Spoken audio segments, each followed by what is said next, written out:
Today we're going to be doing our Virtual Math Module 6 Lesson 3 with Ms. Terces. Fluency time! So first we're going to look at our hundreds chart. You've probably seen something similar like this in our classroom before. We're going to be practicing first counting from 37 all the way to 52. Are you ready? Ready? Count. 37, 40,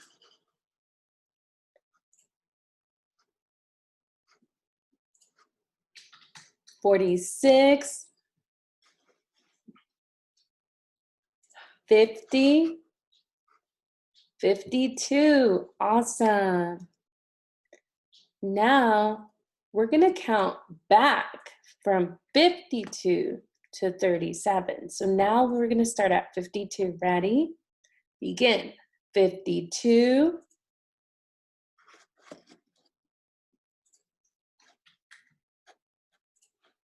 46, 45,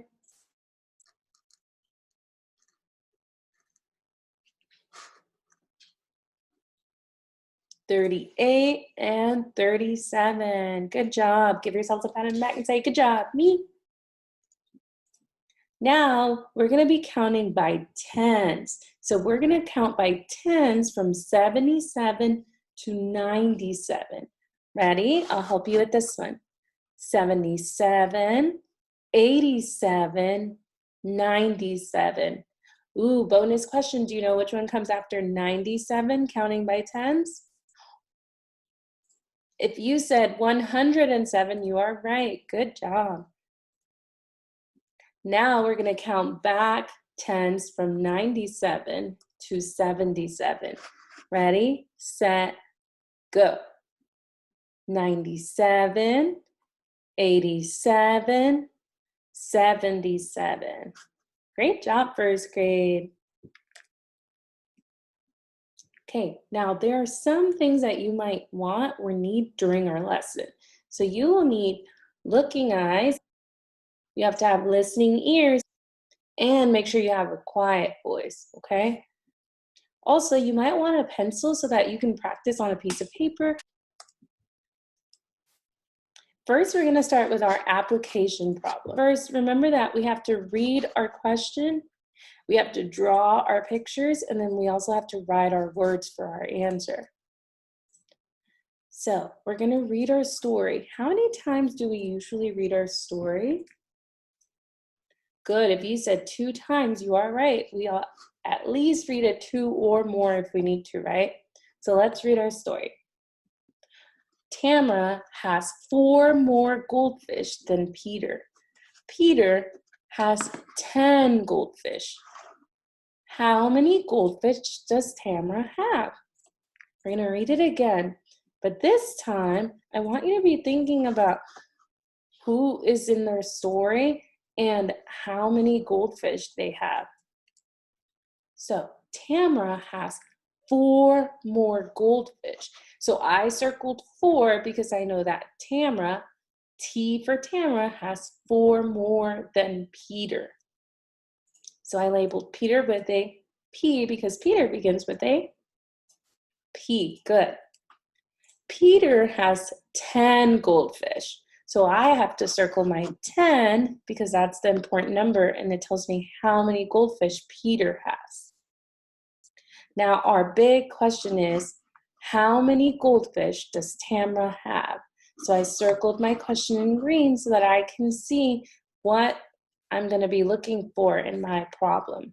Okay, so we're looking for how many goldfish does Tamara have? So first, I want to start with Peter's goldfish because I already know that Peter has 10 goldfish. I'm trying to find Tamara's number of goldfish. I still don't know. So I'm going to draw Peter's because that's the one that I already know. Peter has 1, 2, 3, 4, 5, 6, 7, 8, 9, 10 goldfish. And you can go back and count again. Ready? Count by yourself.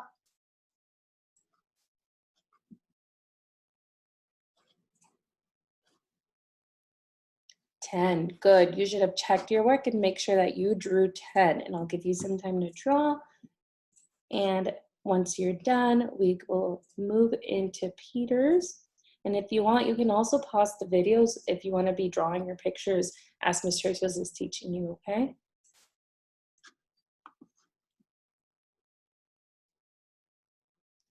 Okay, good. Now, T was for who?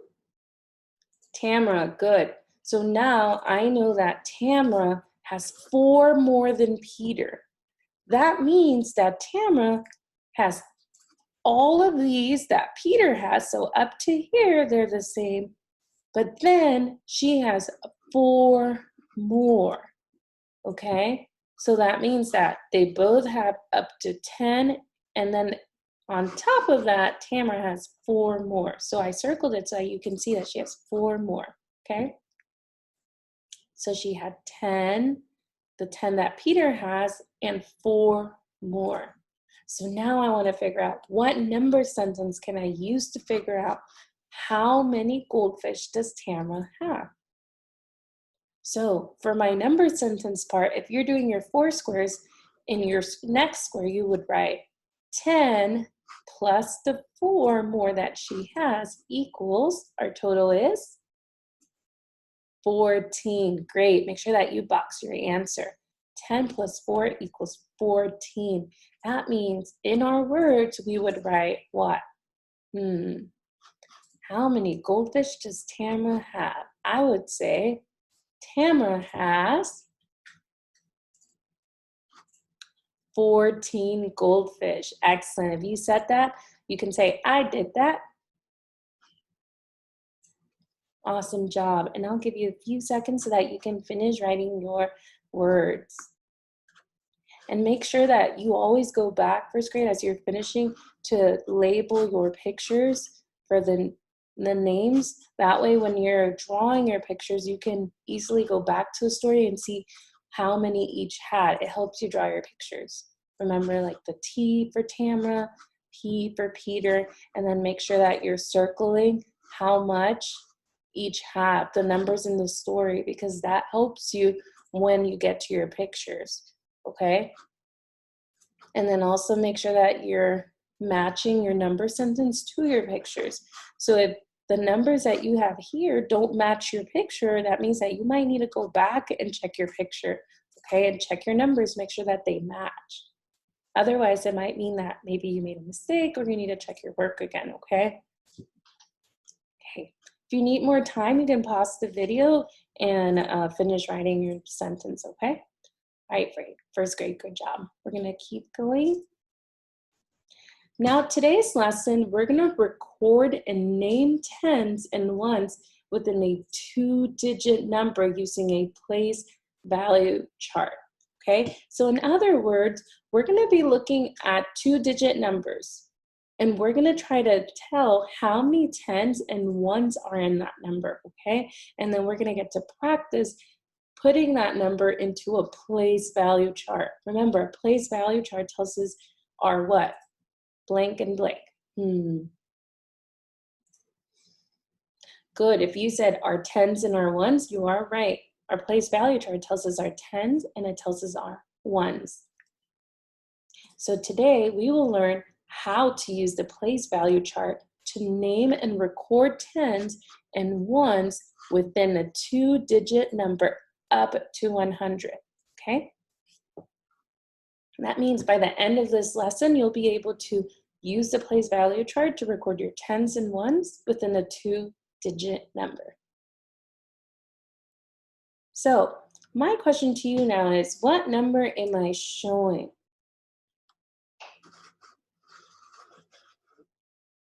If you said 47, you are right. Good. Now, if I pull these 2 cards apart, what 2 numbers will it be? So I want you to think in your head, I have the number 47. If I pull those 2 cards apart, as you notice, you can tell that there are 2 cards here. What number would it be?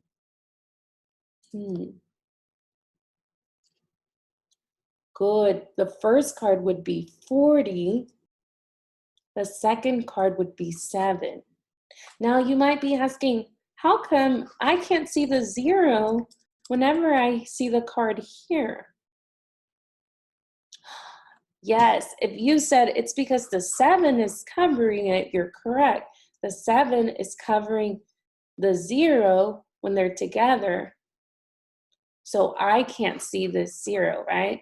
I usually just see the 47. But now that we separated the cards, we can tell that the two numbers are 40 and 7. 40 is the number of tens, and 7 shows my ones. So now if I want to see 47 in quick 10 drawings, I know that 40 shows my number of tens, so I need to draw my lines to represent my tens. Remember that your lines are your quick tens, so I can count 10, 20, 30, 40. So 4 quick tens equals 40. And I know that 7 is my number of ones. And when I draw my ones, I need to use circles. So now I drew 1, 2, 3, 4, 5, 6, 7. That means there are 7 ones. Now we can use our place value chart so that we can write our value. Our place value chart shows us our tens and it shows us our ones. So I know that 47 had some tens and it had some ones. So what number is in the tens place? If you said 4, you are right. 4 was our number of tens, so we have 4 tens, and what would be our ones? Good, if you said 7 ones, you are correct. The number in the ones place is 7. So 47 has 4 tens, 7 ones. Now it's time to practice. Are you ready? First, I want you to think, what number is this? Now, if you said 64, you're right. What does the 6 stand for? Think about your place value chart. Good, 6 tens. If I have 6 tens, that means I have 10, 20, 30, 40, 50, 60. Good. And 4, what does the 4 stand for? Ones. That means I need to count by ones. That means if I have 4 of those, I have 1, 2, 3, 4. So 4 is 4 ones, or 4. And 6 tens and 4 ones is 64. Great job, first grade. So today we learned how to use the place value charts that we could name our numbers, and we could record the number of tens and ones within our 2-digit numbers. Excellent job today. Now, what do I do next? Make sure that you go back to your Google Classroom today and complete all of the subjects for today, okay? Then, if you need a little bit more practice, watch the video again and practice with your own 2-digit numbers. You can come up with your own 2-digit numbers, okay? And then, if you already finished practicing today, 30 minutes on Lexia, you can always go now onto SD Math, okay? And practice for a little bit today. I know you'll get time tomorrow, but extra practice doesn't hurt. And then make sure that tomorrow morning you go back to our classroom and you check for the classroom for Tuesday, okay? Bye, first grade.